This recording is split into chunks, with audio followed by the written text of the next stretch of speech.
தயவு பதிவு 8 நூற்பெயர் பரமான்மபதி. பரமான்மபதி யூனிவர்சால் சோல்.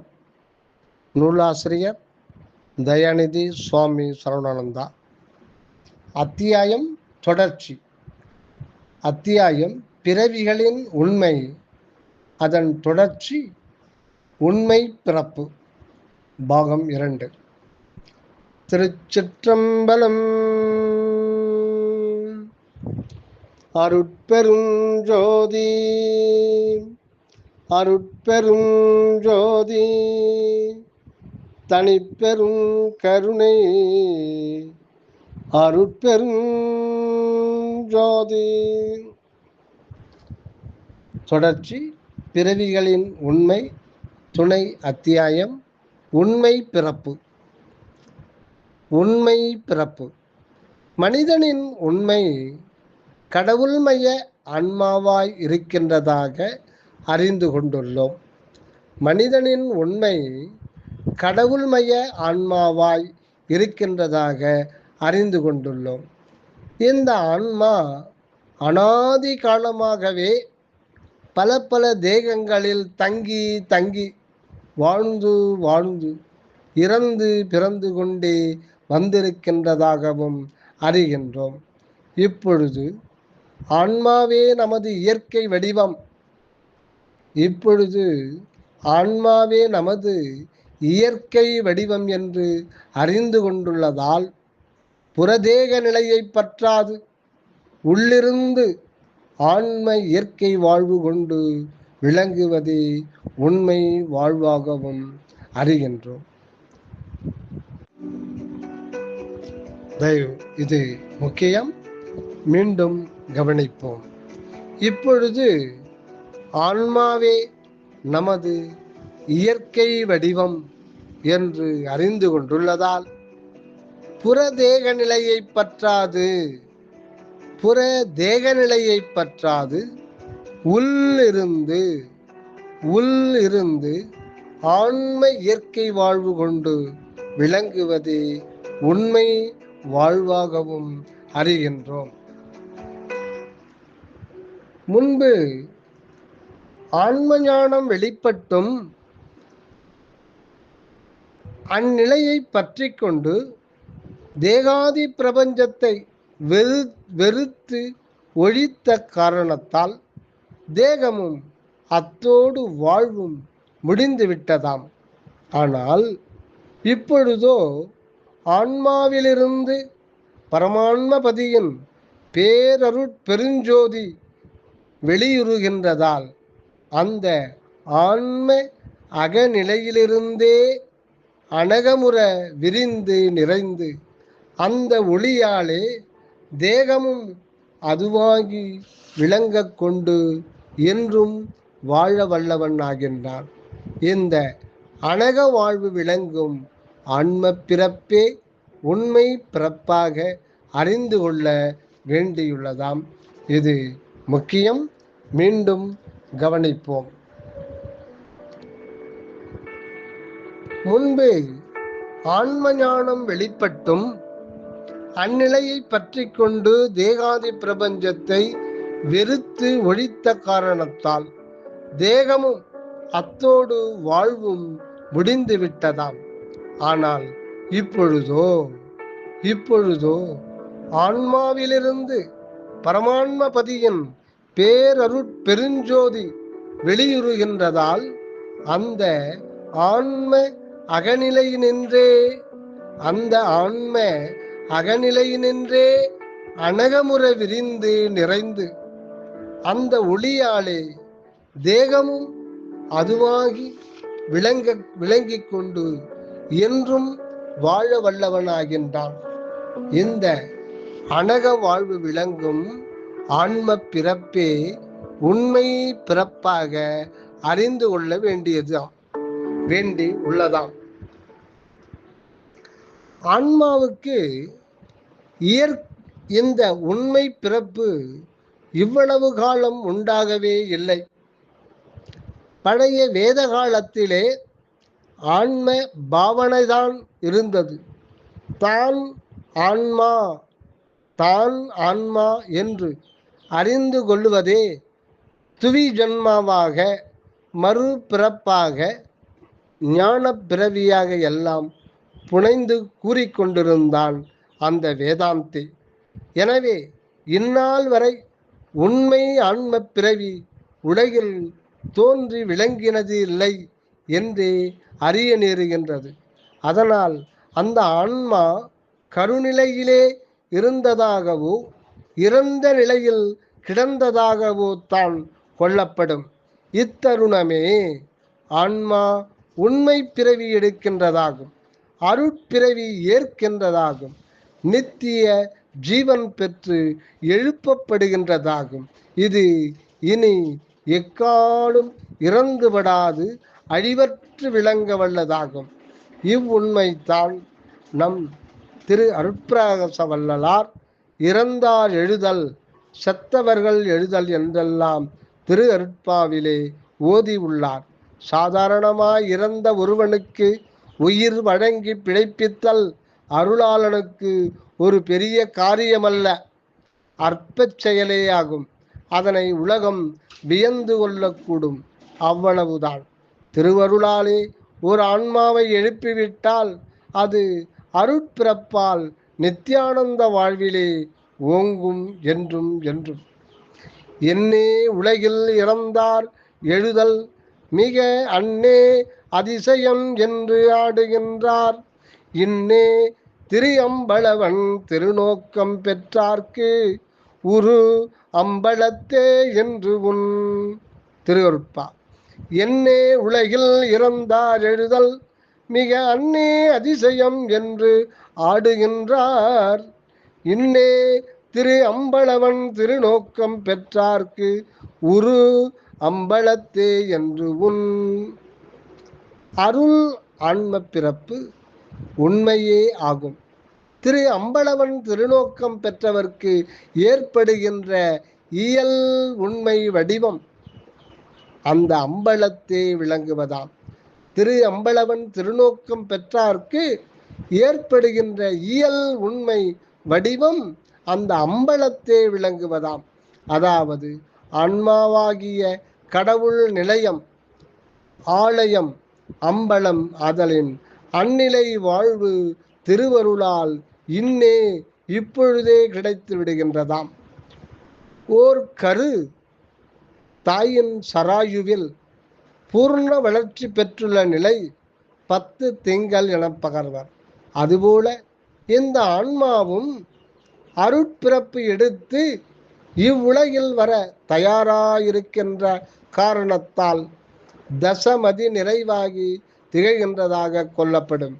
இந்த தசமதி என்பது நம் ஆன்ம உண்மை வடிவமே ஆகும்.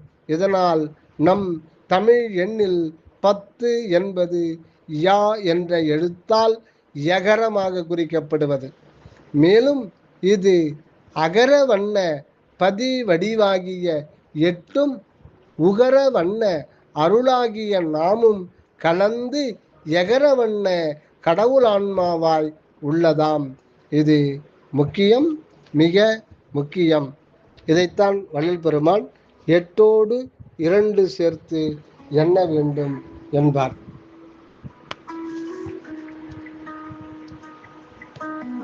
மேலும் இது அகர வண்ண பதி வடிவாகிய 8ம் உகர வண்ண அருளாகிய நாமும் கலந்து எகர வண்ண கடவுள் ஆன்மாவாய் உள்ளதாம்.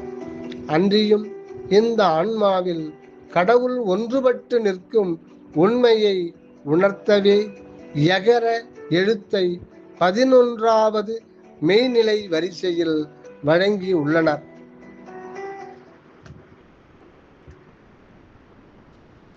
ஆகவே யகரத்தால் குறிக்கப்பட்ட நம் ஆன்ம வடிவம் பரமான்ம பதியோடு ஒன்றி உள்ளது என்பதும் தெளிந்து கொள்ளப்படுகின்றதாம்.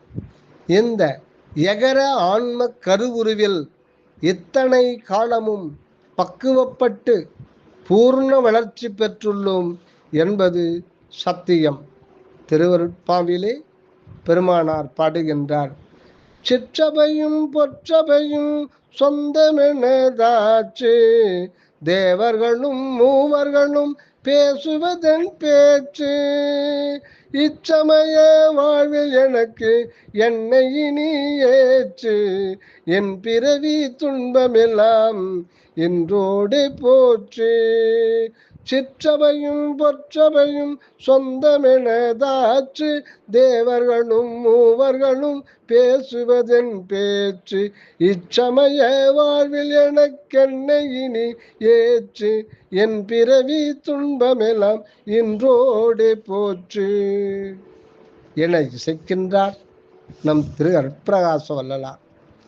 அருளான்ம பிறவியால் அந்நிலை நின்று சிற்றபையாகிய ஞான தேகத்தையும் பொற்சபையாகிய சுத்த தேகத்தையும் தன் முழு உரிமையாக கொண்டு சித்தாட இசைந்துள்ளார். அடுத்ததாக அவதாரங்களின் உண்மை. அவதாரங்களின் உண்மை.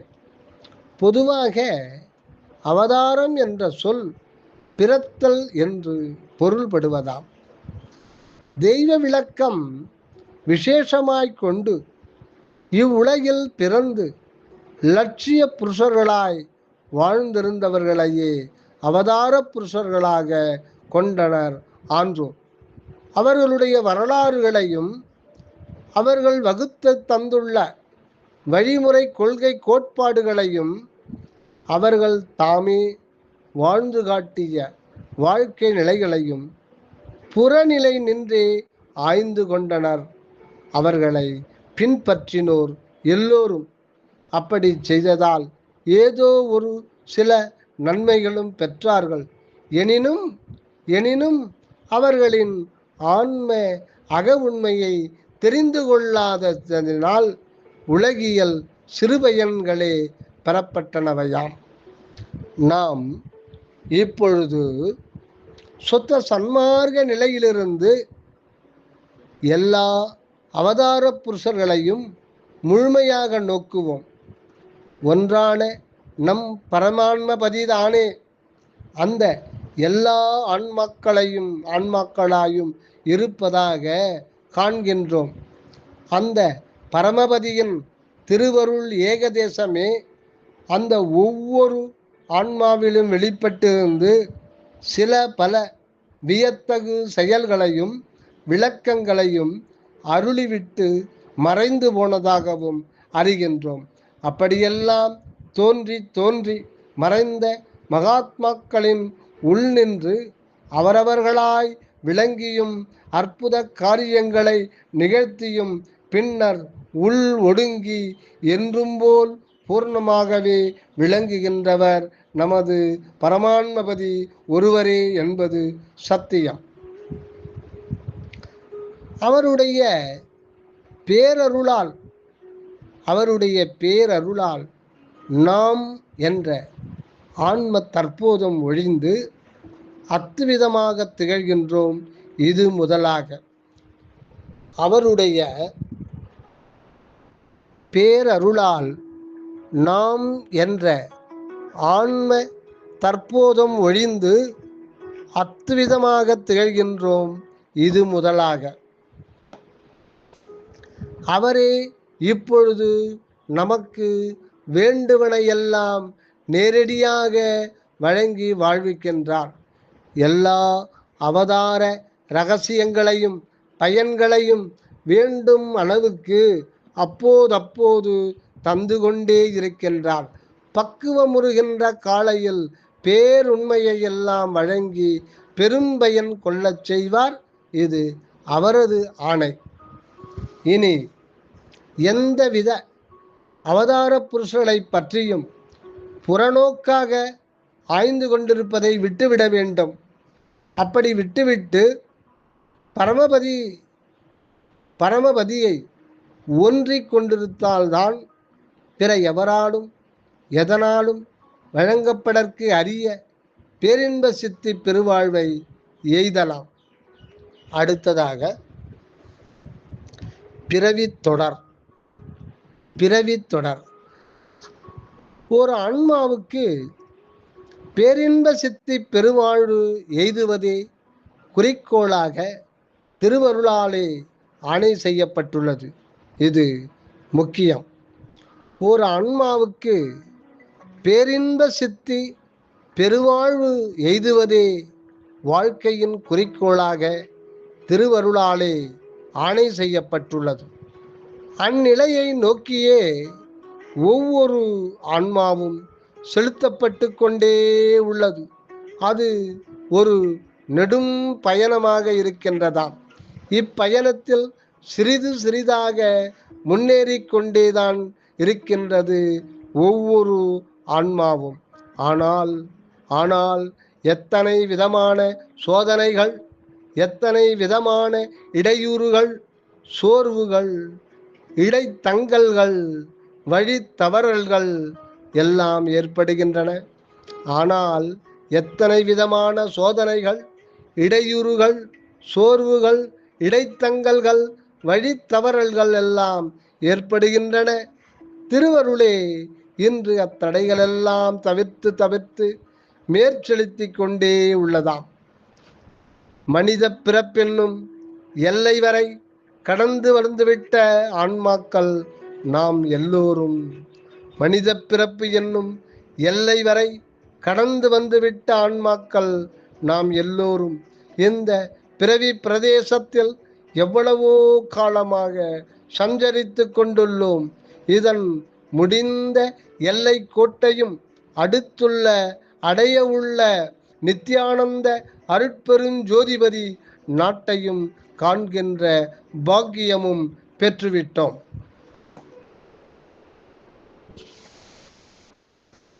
அந்த அருட்பெரும்பதியே நம்மை எதிர்கொள்ள முற்படுகின்றார். விழைவுடன் சென்று சேர்ந்து கொள்வோம். மனித பிறவி கொண்டு விளங்குகின்ற ஆன்ம நேயர்களே, மனித பிறவி கொண்டு விளங்குகின்ற ஆன்ம நேயர்களே, அருளின்ப பெருவாழ்வு பெற வம்மின்கள் வீண் பொழுது கழித்து கொண்டிருக்க வேண்டாம். அருளின்ப பெருவாழ்வு பெற வம்மின்கள் வீண் பொழுது கழித்து கொண்டிருக்க வேண்டாம்.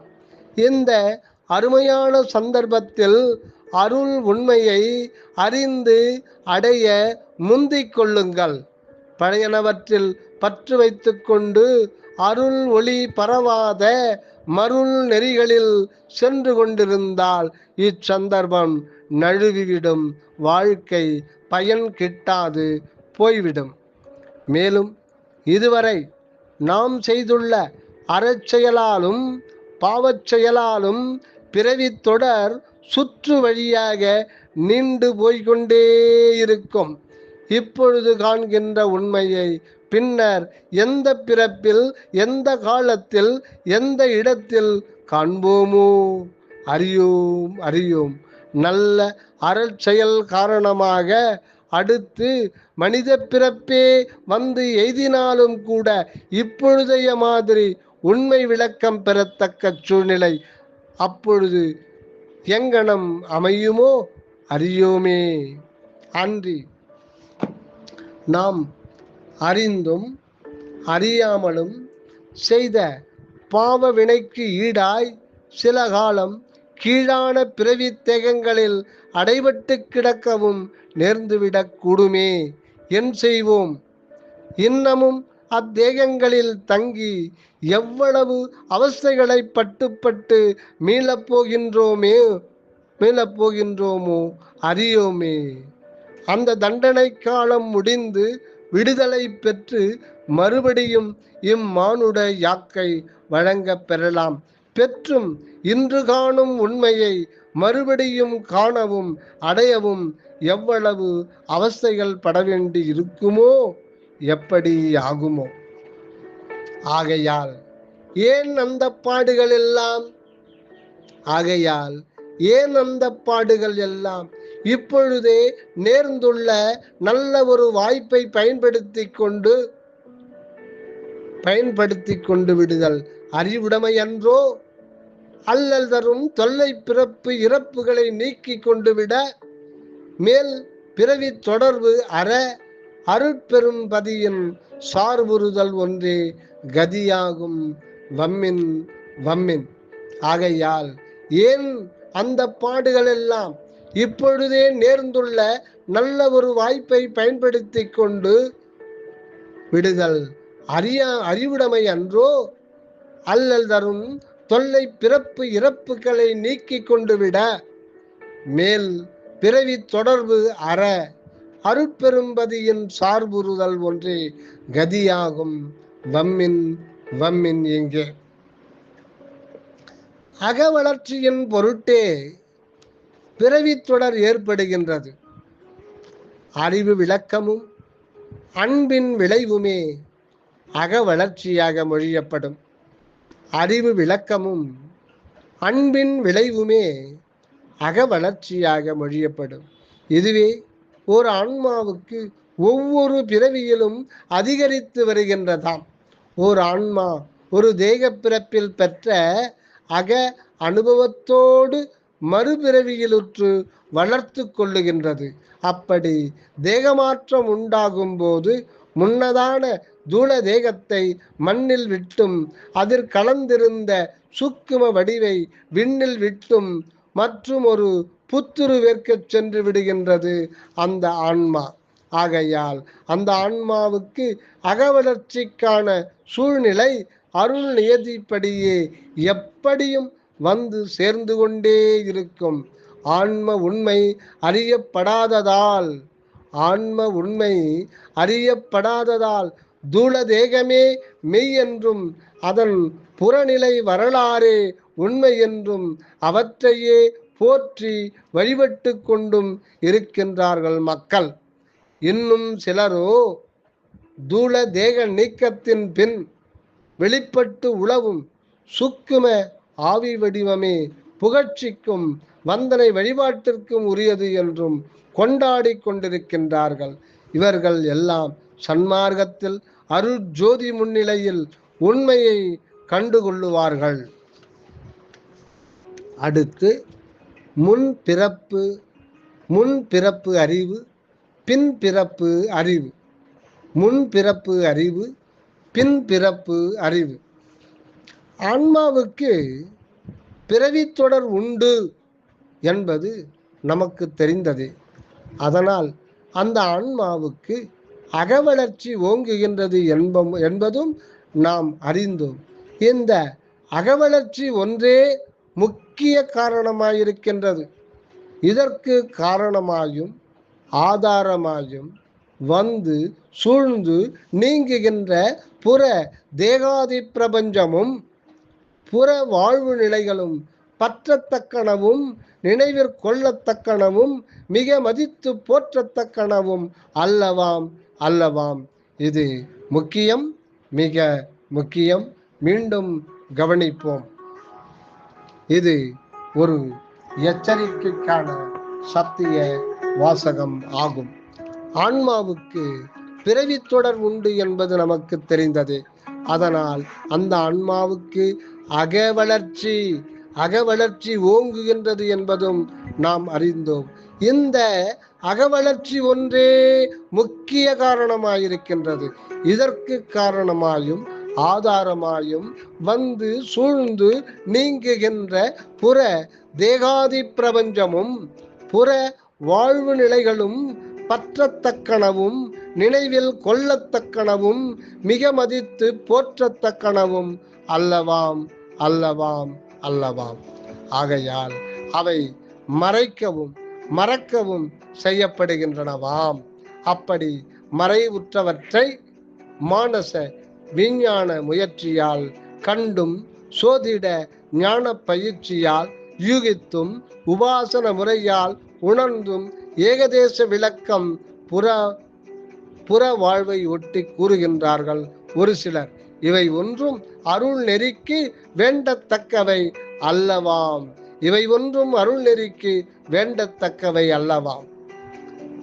சிலருடைய சுக்கும ஆவி வடிவங்கள் அவர்களின் ஆன்மா சென்று அடைந்துள்ள புதிய பிறப்புறவில் சென்றடைந்து சிறு வயதிலேயே தன்னை பற்றிய முன்பிறவி நிலை வெளிப்படுத்துகின்றது. இதுவே முன் ஜென்ம வரலாறாக வெளிப்படுவது. இது சிறிது காலம் இருந்து மறைந்துவிடக்கூடும். அப்படியே முன் பிறவியை அறிந்து கொள்ளுவதால் என்ன பெரும்பயன் அடைந்துவிட முடியும்? அப்படியே முன் பிறவியை அறிந்து கொள்ளுவதால் என்ன அப்படி ஒரு பெரும்பயன் அடைந்துவிட முடியும்? ஓர் ஆன்மாவுக்கு ஒவ்வொரு பிறவிலும் ஒரு தூளதேகமும் ஒரு சூக்கும வடிவம் வந்து வந்து கழிந்து கொண்டிருக்கும். எண்ணிலா பிறப்புகளில் சென்று வாழ்ந்து வந்துள்ள ஆன்மாவுக்கு எத்தனை எத்தனை தூளதேகங்கள் சூக்கும வடிவங்கள் வந்து வந்து ஒழிந்து கங்காளம் எலும்பு கூடு ஆகி மண்ணில் கிடக்கின்றனவோ, ஆவிகளாகி விண்ணில் கறங்குகின்றனவோ யாரே அறிவர்? அறிந்துதான் என்ன பயன்?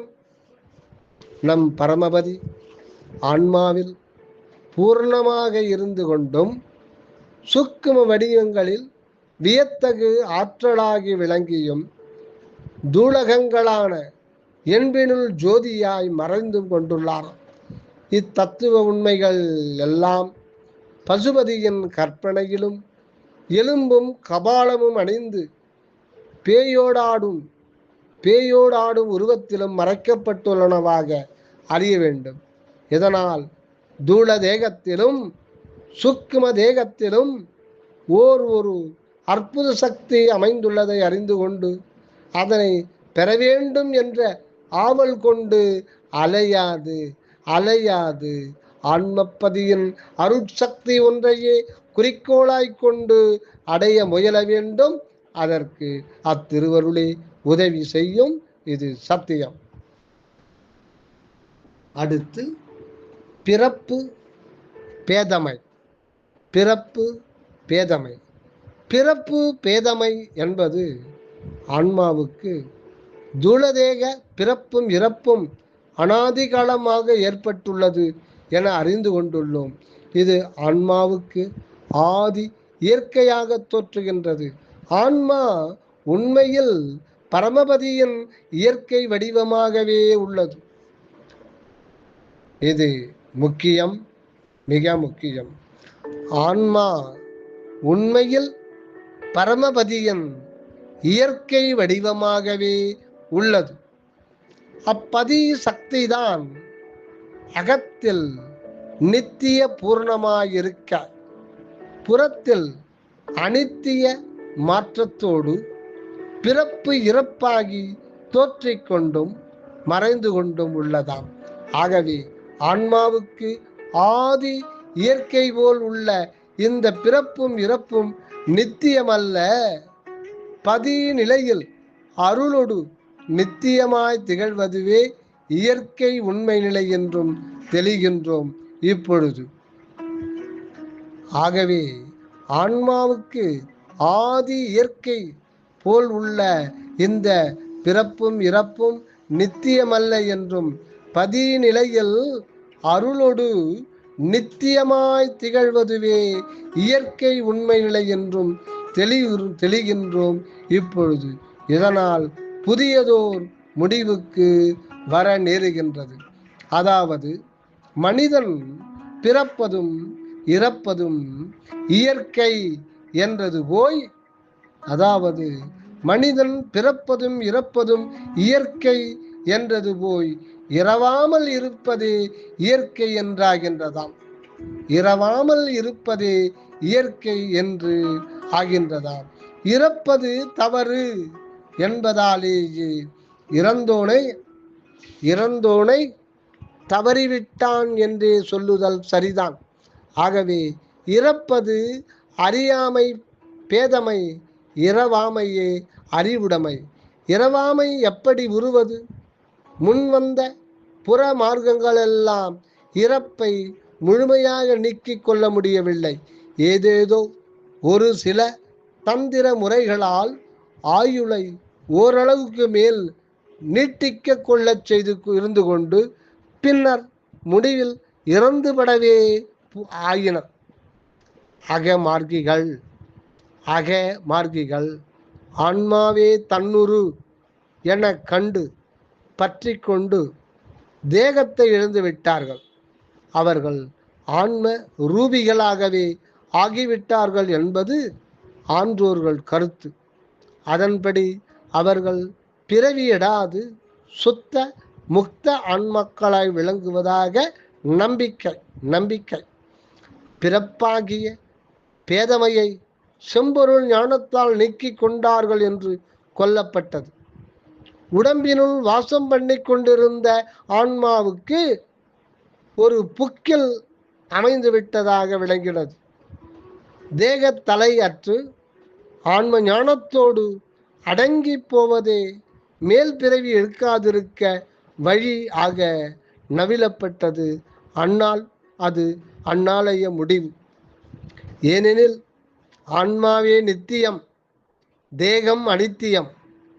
அனித்திய வடிவை நீத்து நித்திய ஆன்மாவில் நிலைத்து விடுவதே முடிவாயிருந்தது அந்நாளைய வேதாந்த சித்தாந்த கொள்கை.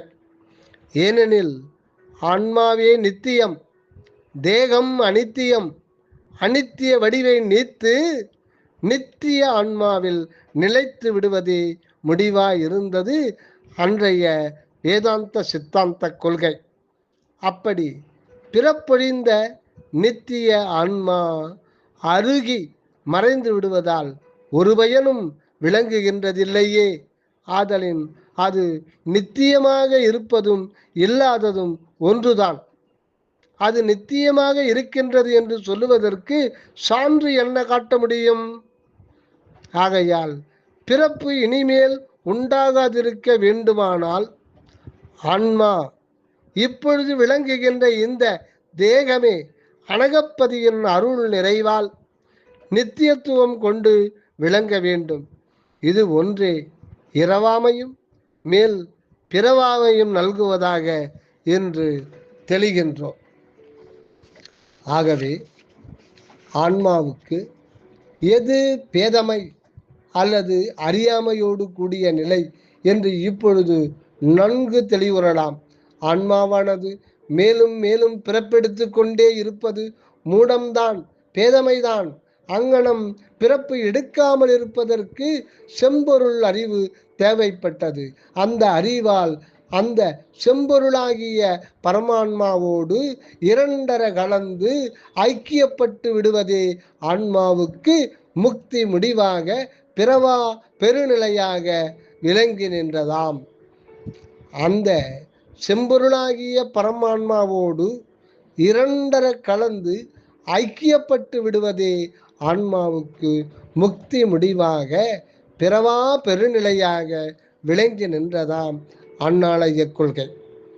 அந்த பரமான்மாவாகிய செம்பொருள் அறிவு இன்று அருட்பெரும் ஜோதியாக வெளிப்பட்டுள்ளது. இது ஆன்மாவை தன்னில் மறைத்து கொண்டு தேகத்தை விட்டுவிடாமல் தானே ஆன்மாவோடு கலந்து நின்று தன் அருட்ஜோதியையே விரித்து தேகத்தையும் தன்வண்ணமாக்கி கொண்டு விளங்கலாகின்றதா.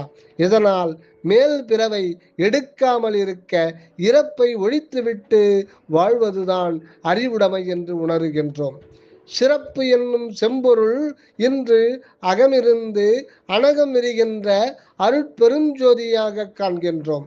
இந்த ஒன்றால் தான் அந்த பேதமை முற்றும் ஒழிகின்றதா. இதுவே பிறப்பை ஒழித்ததோடு இறப்பையும் ஒழித்துவிட்டு சுத்த சுகானந்த ஆன்மானுபவத்துடன் என்றென்றும் வாழச் செய்ய வந்துள்ளதாம் தயவு.